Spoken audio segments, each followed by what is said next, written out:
নির্বাচনকে বানচাল করার উদ্দেশ্যে অথবা কোনো একটি গোষ্ঠীর প্রতি এই নির্বাচনটি বায়াস্ট করার উদ্দেশ্যে থেকে বলছি, এই মীমাংসিত পোষ্যকোটাকে সামনে এনেছে রাকসুকে বানচাল করার জন্য অথবা রাকসুতে একটি পক্ষকে বিশেষ সুবিধা দেওয়ার জন্য, যাতে ভোটাররা বিভ্রান্ত হয় এবং ভোটাররা ভীত সংশ্লিষ্ট হয়ে তারা বাড়ির দিকে চলে যায়। সামনে যেহেতু একটি বড় ছুটি আছে, তো দেখতে পাবেন যে একটি প্যানেল ছাড়া সবাই কিন্তু চাচ্ছে যে ভোটার উপস্থিতি সর্বোচ্চ নিশ্চিত করেই ভোটটা অনুষ্ঠিত করার, কিন্তু একটি পক্ষ শুধু চাচ্ছে যে না, তারা 25 তারিখেই ভোট চায়। তো এতে বোঝাই যাচ্ছে যে ব্যাপারটি কোন দিকে যাচ্ছে।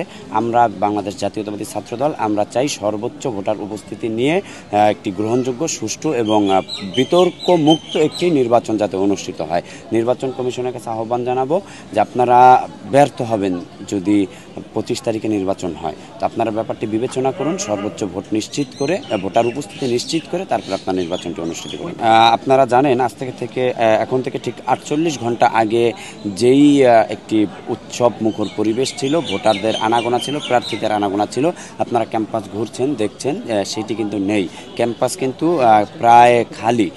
আমরা হলে থাকি, হলগুলোতেও কিন্তু শিক্ষার্থীদের প্রায় 60% শিক্ষার্থী বাড়িতে চলে গেছেন।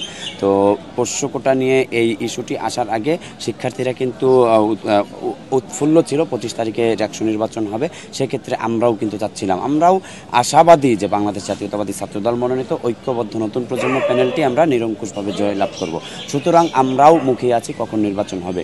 কিন্তু এই একটি উদ্ভূত পরিস্থিতিতে আমাদের ভোটাররা যেহেতু বাড়িতে চলে গেছে বেশিরভাগ, আপনারা জানেন, সেক্ষেত্রে আমরা কিন্তু চাচ্ছি না যে একটি প্রশ্নবুদ্ধ নির্বাচন হোক। ব্যাপারটা হচ্ছে যে তাদের ফিরিয়ে আনার উপায়, এখন আপনি যদি ক্লাস পরীক্ষা থাকতো তাহলে তাদেরকে ফিরিয়ে আনা যেত। যেহেতু আমাদের একটি বড় ছুটি, আমাদের হিন্দু সম্প্রদায়ের ভাই বোনদের তাদের সবচেয়ে বড় উৎসব দুর্গা উৎসব সামনে আছে, তারা কিন্তু এখন আমরা যেভাবেই হোক তারা কিন্তু বাড়ি থেকে ফিরে আসবেন না। সুতরাং আমরা চাচ্ছি তারা যখন বাড়ি থেকে ফিরে আসবেন ছুটির পরে, তখন একটি সুন্দর এবং সুষ্ঠু পরিবেশে নির্বাচনটি অনুষ্ঠিত হোক।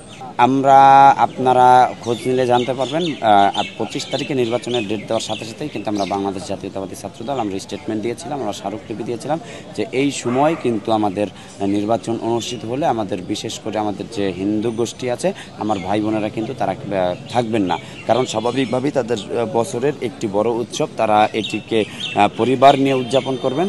এটির সংখ্যা কিন্তু আমরা আগেই জানিয়েছিলাম। আমরা আসলে কখন নির্বাচন চাচ্ছি, আমরা চাচ্ছি যখন ক্যাম্পাস আবার সেই উৎসবমুখর পরিবেশে ফিরে আসবেন, আমাদের ভোটাররা ক্যাম্পাসে শতভাগ উপস্থিত থাকবেন, তখনই আমরা নির্বাচন চাচ্ছি। আমি বলছি যে যদি আপনি 25 তারিখে নিশ্চিত করতে পারেন শতভাগ শিক্ষার্থী ফিরে আসবে, তাহলে আমার আপত্তি নেই, তবে এটি আপনি নিশ্চিত করতে পারবেন না। নির্বাচনকে বানচাল করার উদ্দেশ্যে অথবা কোনো একটি গোষ্ঠীর প্রতি এই নির্বাচনটি বায়াস্ট করার উদ্দেশ্যে নির্বাচন হতেই হবে। 35 বছর পর রাকসু নির্বাচনের জন্য আমাদের 29,000 ভোটার আমরা মুখিয়ে আছি, নির্বাচন হতেই হবে।